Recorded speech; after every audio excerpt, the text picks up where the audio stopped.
Yo, welcome to the pilot episode. No, for the that's rubbish. weekend. Not enough energy. Welcome back, everybody, to the pilot episode, the worst weekly gaming show going. Jack, this is our 6th week on the trot. This is the longest we've been YouTubing consecutively. How do you feel about that? Incredible. Incredible! Right, gaming news. If you can't tell, I'm in a bit of a rush today, so I might seem a bit aggy. Jack, you're leading the show. Take me away. What's my first story? You know what time it is? No. It's the Fallout 76 News of the Week! They leaked. So you know that the whole canvas bag incident? Yeah. You're aware what was going on? And they were like, all right, fine, fuck it. It turns out we do have the canvas bags. We'll send them out to you. Send us proof of your address and purchase. Send us that stuff. We'll send you a canvas bag. Sounds pretty normal. How could you fuck that up? Well, Bethesda went and did a Bethesda, and they sent the details of the people who are meant to be getting these canvas bags. They sent their addresses, mobile number, like contact details, all of that, to the people who are meant to be receiving the bags. So I didn't word that well, but imagine me and you, Jack, are meant to be getting a canvas bag. Yeah. But in this crazy world, we don't live together. We live in separate addresses. They would have sent me your address, your phone number, your email address, your purchase information, and you would have received mine. Why? How does that even come about? Because Bethesda. Fuck Bethesda. And that's the Fallout 76 news of the week. It's incredible how I don't think we've had a launch this fucked up in quite a while. I want to do a video. I want to do a video start to finish. But the problem is I don't know when to start making that video because this never fucking ends. Every week there is something new going on and they fuck it up. Look how I mentioned this in a previous podcast. Look at our E3 videos. I mean, no one watched them, but if you do, we were so fucking. I was such a Bethesda fanboy. I was so excited. They're a dirty word now. Fuck them. Let them fucking crash and burn. And I don't mean to like hate on the devs and all the fucking people who are there. I mean the corporate side of Bethesda, not Bethesda Game Studio, but the people at the top. They are really EAing the fuck up. This is ridiculous. They need to. I just don't know. I don't want to talk about it. That's the Fallout 76 news of the week. They fucked up again. Moving on. My next story. It's Metro related.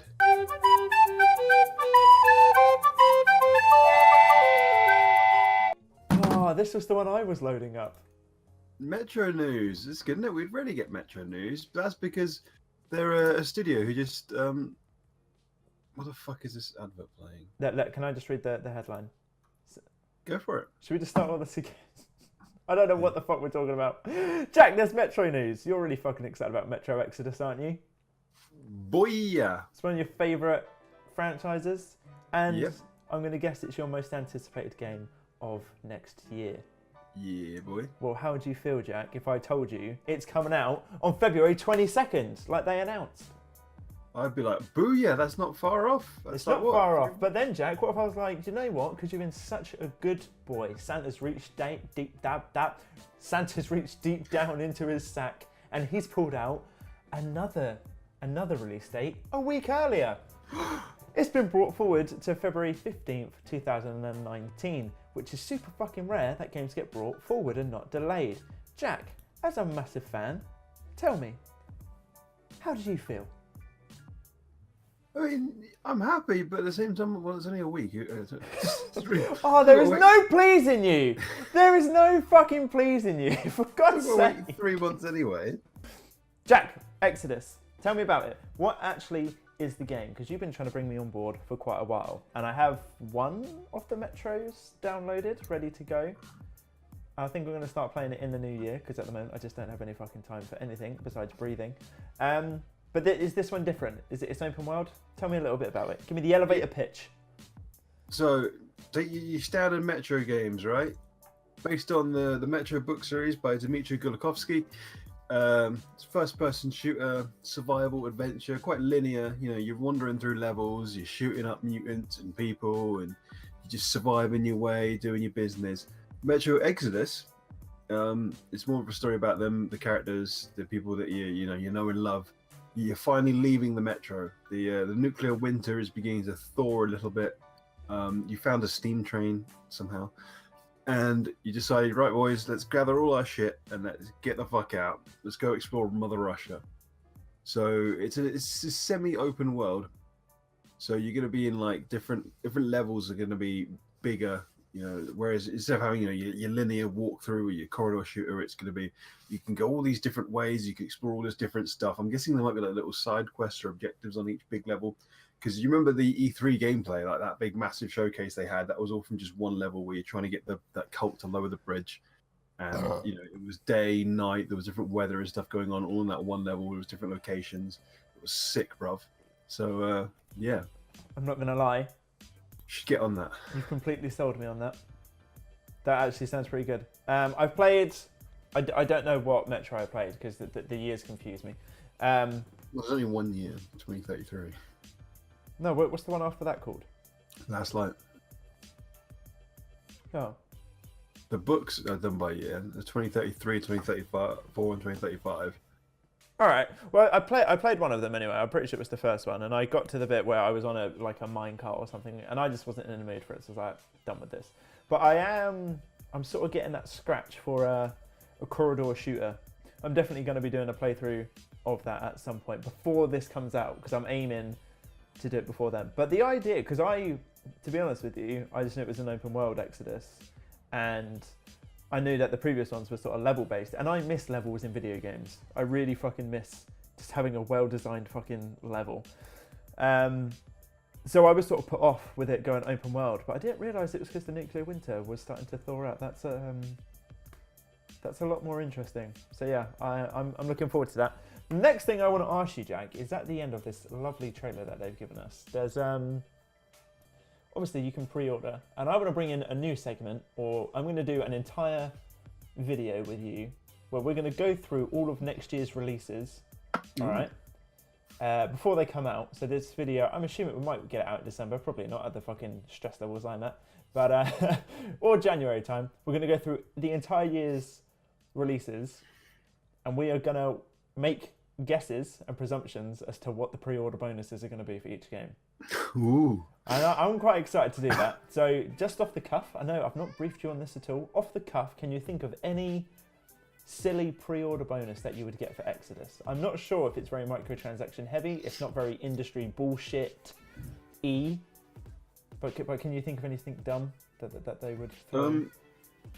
4A games and Deep, so they've been really good when they've released Metro. The only one problem they did have was with Metro Last Light. If you pre-ordered that, you got basically you got access to the hardest difficulty, which was a bit weird. It was like, oh yeah, you can only play it on the ultra hard difficulty if you pre-order the game. How fucking yeah! So, see, this is perfect. I'm so excited to do this video with you. How perfect is that? What a stupid fucking thing. Stupid thing, but God I mean, damn it! But yeah, little teaser. They got over it quite well because, of course, the game was brilliant and everyone loved it. Yeah.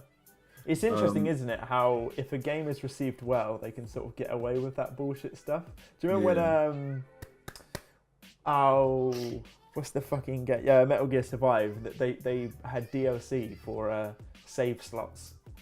Yeah, like that. Come on, man. But yeah, there's a little teaser of something I'm sort of slowly cooking up in my head, of a yearly list of DLC presumptions.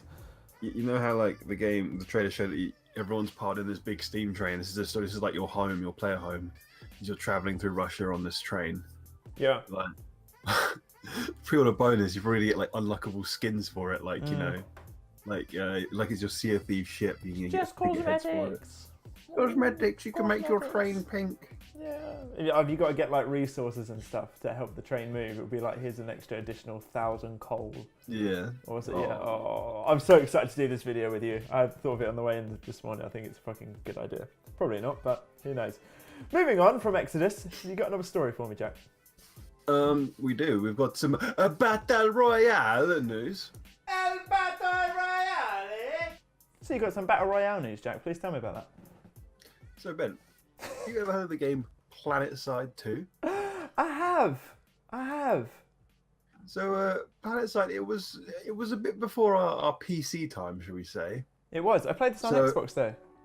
Oh, good for you. Well, I never really dived into it. I wanted to, but I never really got into it. Never really tried it.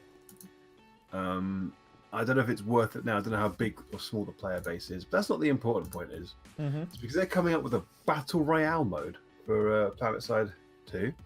Or not Planetside. No, it's a new game called Planetside Arena. Yep. I'm guessing Planetside 3. And it comes with that battle royale mode, as well as capture the flag, team deathmatch, search, destroy, and conquest. But do you know what the biggest part of this battle royale news is? It's going to have 500 players. 500! And CSGO can only squeeze in 18, for fuck's sake.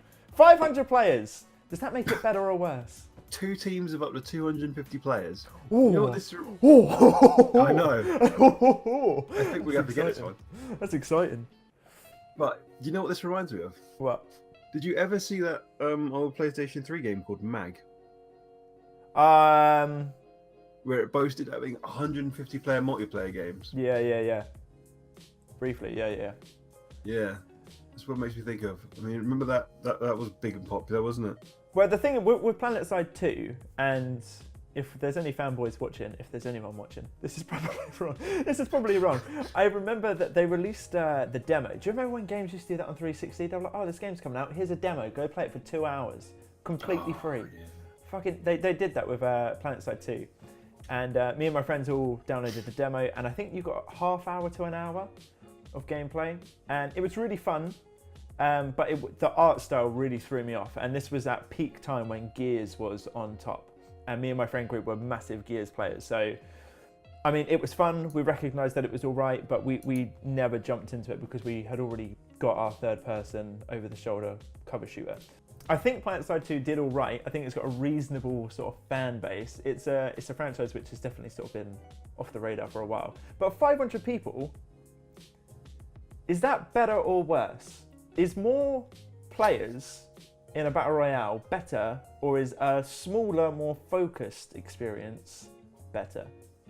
Okay, no, first of all, I actually read that wrong. It's 100 players in the battle royale mode, but it's a different game mode for 500. Well, yeah, either way, it still stands. Like, 250 aside, that still sounds fucking awesome.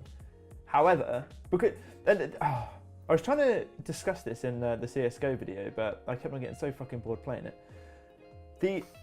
I love Battle Royale as a concept. I think it's a genre in itself. I don't think it's a fad, which most people sort of assumed it was when it first started to kick off. I think it is going to be a genre that sticks around, and I'm glad that so many different companies are throwing their hat into the ring and just trying something new every time, because eventually it's going to get ironed out and we're going to know what works and what doesn't work. And I think that's really interesting. I think that's really fun.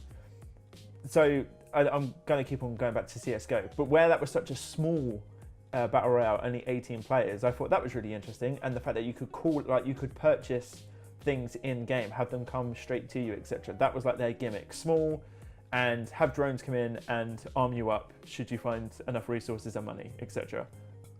All of these burps are horrendous. Fortnite obviously has its building mechanics. Now they've got planes and shit in there, which I know you're not a Fortnite fan, but you have to admit they keep on trying new shit. That's good. PUBG is shit. And then what? Leave it alone. Let it live. What other battle royales are there which are fairly popular? The Call of Duty one, which I've not played yet, but I am interested. If they sold that separately, I'd buy Blackout mode. I would. Yeah, I would. Thank you for getting there eventually. Yeah, so I'm excited. I'm glad that they're bringing in a new one. I'm happy about that. 250 aside sounds really fun. Definitely one of the best modes in Fortnite is the 50 versus 50. They've just brought out a new game mode. I can't remember what it's called. I was playing it with my nephew last week. Oh, what was it called? It's basically, I think it's 2 teams of 50 or 4 teams of 20 or something, and it's first to 100 kills. So when you die, you respawn, but you get the entire map to play on. It's first to 100 first team to get 100 kills, and that's pretty fun. That was a good time. But yeah, interested. Keep coming up with these new battle royales. I think it's something that will definitely only improve as we go on. So definitely happy about that. Got another story? All right, Jack. So just before we round up, and finish off, I just want to talk to you about the Sonic the Hedgehog posters that have been floating around for the upcoming movie. Now, I hope you're looking at the right one, which is the first one we got, where he's sort of silhouetted out and whatnot. Thoughts? I mean, it's an interesting enough poster. It gets the message across. The funniest thing I'm seeing at the moment is the producers of the Fast and Furious. They couldn't. I mean, Sonic movie. They couldn't not put that in. They couldn't not put that in. I mean, I'd put that in if I was them. How do you feel about the design of it? Because a lot of people are losing their fucking minds over this. I don't think it's that bad. Well, I mean, it's, we can't see what colour his arms are, so Chris Chan's not striking up about that just yet. But I think you found something quite interesting, haven't you? Correction, my other half, who clearly she's been missing me. She's a massive Sonic fan as well. Yeah, because when she looked at this, she couldn't help but notice how it looks like Sonic has a massive erection. And since she's mentioned that to me, I can't look at this poster because I just can't unsee it. It's really fucking irritating. Because I generally didn't mind this image at all. So, that's from her mind. But there's another poster, have you seen? The one where he's on the bridge. No. Oh, okay, right. Let me sending that over to you now. There we go. What do you think of that? Why are his legs so creepy? Why are they open? Why are they hairy? What? It doesn't look good, does it? Legs look horrible. Now this one, I was a bit like, I like the little Sonic was here sketched onto the bottom of the bridge as well, down at the bottom.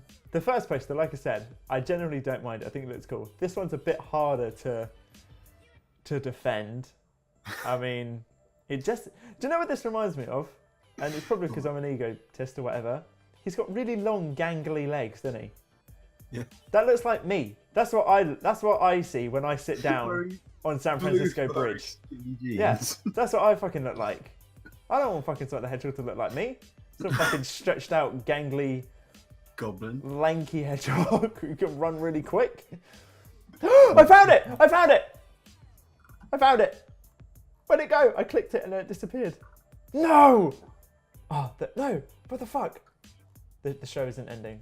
Jack, just cut all of that outro out. I need to send you this. Right, I want to get your live reaction. Try and get some energy. I want you to... Sonic 3. Now, I don't know if this is real or not. Apparently, the image I'm about to send Jack, apparently this is what was... so, in movie production, they were like, yep, let's do a Sonic the Hedgehog movie. What would he look like? Apparently, this is an early view of what they're going for. Now, are you ready? I am. I'm ready. I'm ready. What do you think of this?